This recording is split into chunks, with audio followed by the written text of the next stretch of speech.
So I figured I'd switch gears a little bit today and film something other than on my couch at my house. So I'm just kind of out and about, which has me sitting in the parking lot to Target, actually. I'm in the middle of like going in to do like another food haul. Not anything different than what I normally get, but you know, this is just where I decided to film today.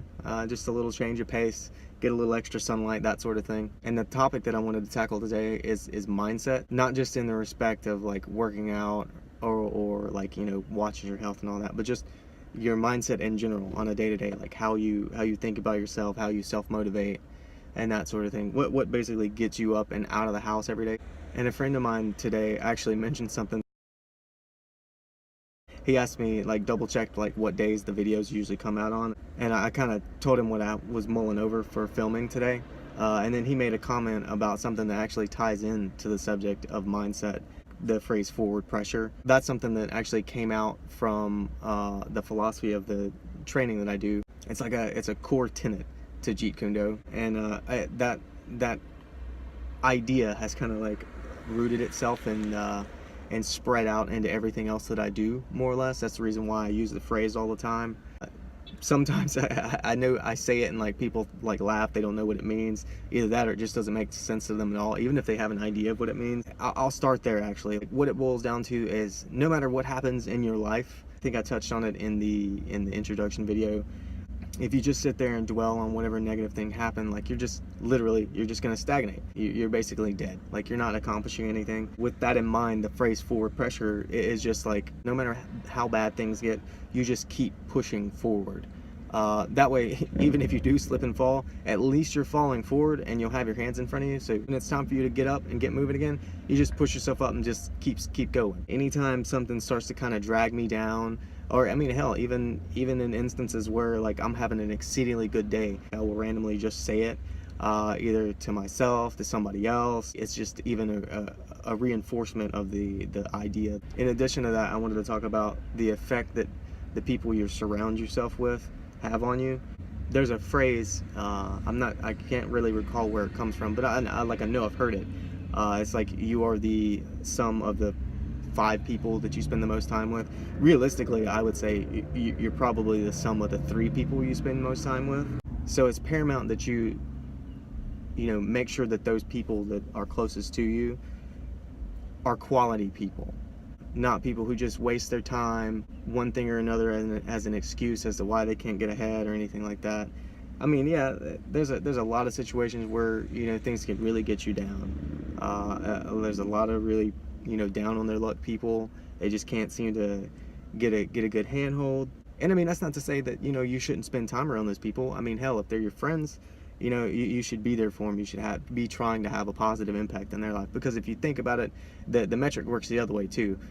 If it's somebody that you care about, you should want to spend time around them, because that means that they have something to look up to. And granted, that can get real toxic too, because people, you know, they'll see it as, oh, well, you know, you're standing high and mighty above me and blah, blah, blah, blah, blah, and all this stuff. And the saddest part is when people, they get beat down and guilt tripped into stuff so much by these people who don't want their, you know, so-called friends to climb above who they are for one reason or another. You know, they'll try to undercut people's ideas and try to keep people from doing the things that they want to do, because that means that they don't get to spend time with said person. I mean, it's all well and good to want to be there for the people who need you, but when it gets to the point where the people who need you are constantly nagging at you and keeping you from doing the things that you set forth to do, things that you've become very passionate about, situations like that get real toxic real fast.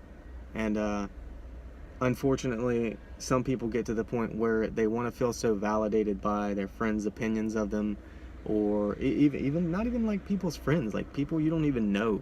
Like you get concerned with what they think about you and what you're trying to do.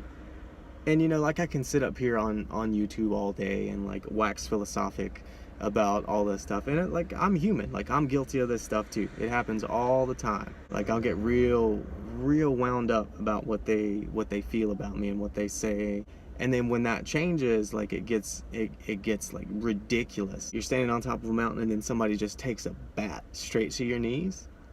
and you don't have any choice but to just tumble down the mountainside. It's pretty bad. But again, that's where the whole forward pressure thing comes into play. And I think the biggest problem with situations like that is people have an idea in their mind where they want to be like their complete and unadulterated, authentic self. And a lot of times they'll get there, but then the people who have spent the most time around them, who have the most influence over their lives through their opinion or what they say or the things that they do, they end up dragging you down, and like it can be easy to lose track of who it is you're trying to be. And like I say, who it is you're trying to be, like, you know, you're trying to be somebody that you're not. Being the truest version of yourself can be very difficult, because like, especially, you know, the more people you spend time around, like it's a natural tendency to try to be part of the in group. You know, humans are social animals, so like you're gonna try to look for the things that make you most like these people, and you're gonna latch onto those ideas and those habits, because they're the things that make you part of that in group. We have a very, very tribal system, whether we realize it or not. Choosing to be that most authentic version of yourself, literally being true to who you are and like what your passions are, without bowing to the discomfort of somebody else. Like, you know, I'm all about being nice to people, being kind, taking other people's feelings into consideration. But at the end of the day, if somebody's feelings like keep me from, you know, accomplishing something, granted, accomplishing something positive, like if I was gonna, you know, go do some sort of criminal act or something like that, naturally I wouldn't want somebody's feelings and thoughts about whatever it is I plan to do to keep me from doing some dumb shit. But I mean, outside of that, like, just because you're not spending time with us anymore, blah blah blah blah blah blah blah, and all this, like that's not any reason to do that, especially like when it has profound effects on your mental state.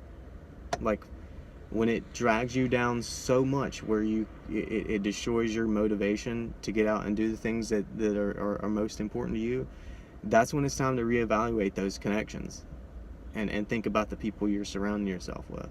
But yeah, so that got a lot deeper than I thought it was going to go. I think I covered the majority of the stuff that I wanted to get out, and in this case, like especially for today, this is kind of like just me getting some thoughts out there, things that eventually I'll probably expand upon in the future. Got a couple other things coming down the pipeline. Finally gonna get more footage of me and Nathaniel talking about the band. That'll be for Saturday's video. After that, I have another idea that I'm kind of mulling over.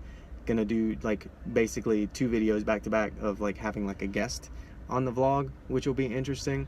I gotta hammer out the details a little bit more on that. Obviously the whole thing with Nathaniel, that was supposed to happen last week, but again, like the footage was terrible, so I wanted to redo it because I'm a perfectionist like that. As always, like and subscribe, hit that little bell button on the side so you get notifications anytime I post up anything new. Releases on Wednesdays and Saturdays at 5 p.m. Central Standard Time. Thank you guys.